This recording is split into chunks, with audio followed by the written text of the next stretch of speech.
मुझे बराबर याद है कि 1996 में जब पूरा राष्ट्र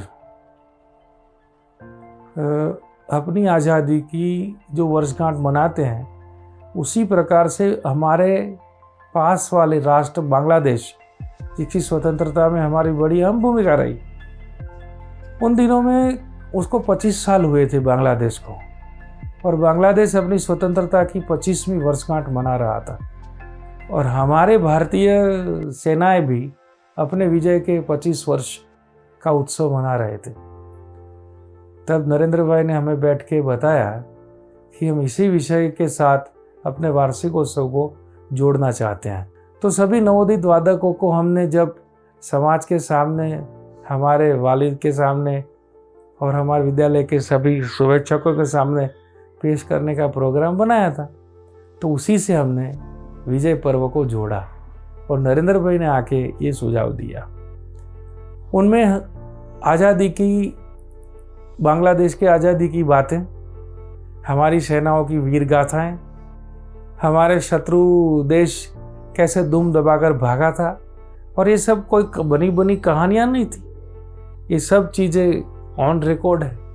और आज तक के युद्धों के इतिहास में तकरीबन 80,000 75,000 से ज़्यादा सैनिक सशस्त्र किसी को समर्पण करते हैं, वो घटना बड़ी अजीब है, आज तक बनी नहीं। दूसरे विश्व युद्ध में भी कई दफ़ा पर, कई मोर्चों पर समर्पण हुआ हारी हुई सेनाओं का, पर बिना लड़े ही समर्पण, हथियार डाल दिए, रसद नहीं कूटी थी, नहीं शस्त्र कूटे थे, कुछ नहीं, फिर भी बिना लड़े ही शस्त्र सौंप दिए। ये बनाव को हमने उसमें हाईलाइट किया और हमारे वीर सैनिकों को हमने प्रशंसा की, समाज के सामने उनकी वीरता को पुनः प्रस्तावित किया, और वीरता की याद को हमने याद करके एक तरह से जो जानते नहीं थे उन सभी लोगों को उसी श्रद्धांजलि में शामिल किया।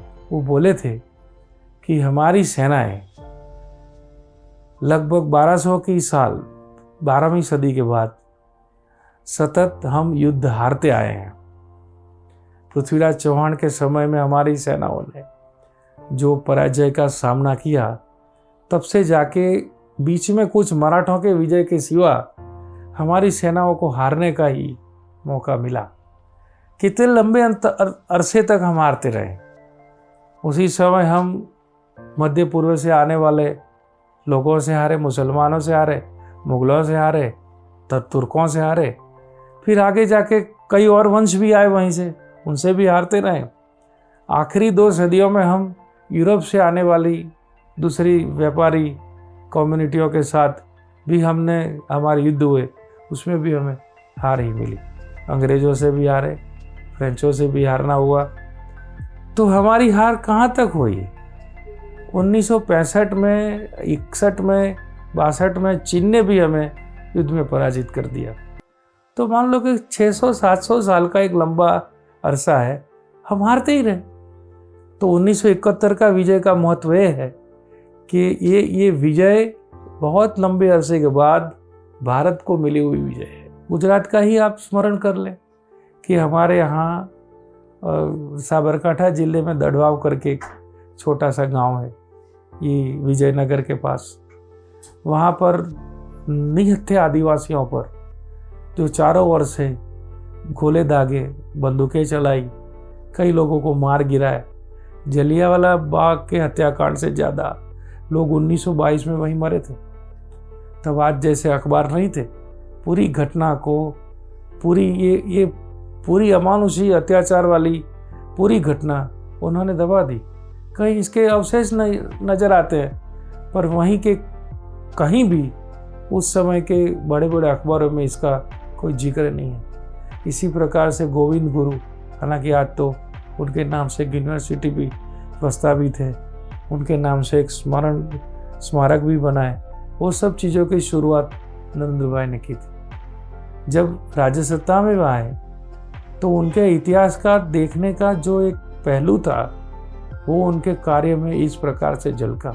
नरेंद्र भाई शिक्षा के बारे में भी और शिक्षकों के बारे में भी अपनी एक बहुत ऊंची सोच रखते थे। वो हमने कई मौक़ों पर इनके मुख से कई प्रसंगों पर विद्यालय में विषयों को पढ़ाना हो, विद्यालय की आम व्यवस्था कैसी हो, एक शिक्षक के नाते अपने कपड़े, अपना रंग ढंग, अपना चाल चलन, कैसे शिक्षक विद्यार्थियों को ज़्यादा पसंद आते हैं, तो वो सभी चीज़ों के बारे में वो खुल के बात करते थे। और जो वे जब शिक्षक थे, वे जब विद्यार्थी थे, तो मुझे ऐसे शिक्षक बहुत पसंद आते थे।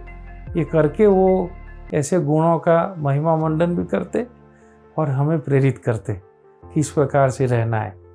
वो साफ सुथरे कपड़े, अच्छे चप्पल, और विद्यालय में किसी प्रकार से आप देखो कि वो चलना बैठना सब एकदम कायदे से। उनको जो एक प्रकार से आलस और सादगी के नाम पर आलस को पोसना वो बिल्कुल पसंद नहीं था। एक बार मुझे पता था कि वो सिंगापुर जा रहे थे और मलेशिया के दौरे पर जा रहे थे। बहुत अरसा हो गया, वो बात को तकरीबन 30 साल हो गए होंगे शायद। मैं 30 साल नहीं, 22-25 साल होने रहा है। तो बाद में बात हुई कि वो जा रहे हैं, तो हमने कहा कि वहीं पर जू बड़ा अच्छा है, तो आप ऐसा करना वहीं जू में से वीडियो या इत्यादि कोई चीज़ मिले तो बच्चों के लिए ले आना, दिखाएंगे इधर। तो बोले कि जरूर। तो उस टाइम तो उन्होंने बिल्कुल मुस्कुरा के बात को वहीं संपन्न कर दी। पर वो आए तो सीधे कहीं उनको जाना था, पर उनसे पहले वो वहीं से लाई हुई चीज़ें, साहित्य, वहीं का कैटलॉग, कई किताबें, वो सब वो यहाँ हमारे यहाँ आ गए और याद करके उन दिनों में वो ले आए थे। क्योंकि उस दिनों में दूसरे देशों में वीडियो का एक अलग सिस्टम चलता था, NTPC ऐसा कुछ कहते हैं, और एक हमारे यहाँ पाल करके चलता था जो हमारे VCR में। तो हमारे यहाँ चले उसी प्रकार की वो वीडियो कैसेट याद करके ले आए। हमने बच्चों को दिखाई और आने के बाद उन्होंने बच्चों को भी पूछा कि आपने देखी कैसा बड़ा जू था। और ये सब चीज़ वो भ्रमण में देखते थे।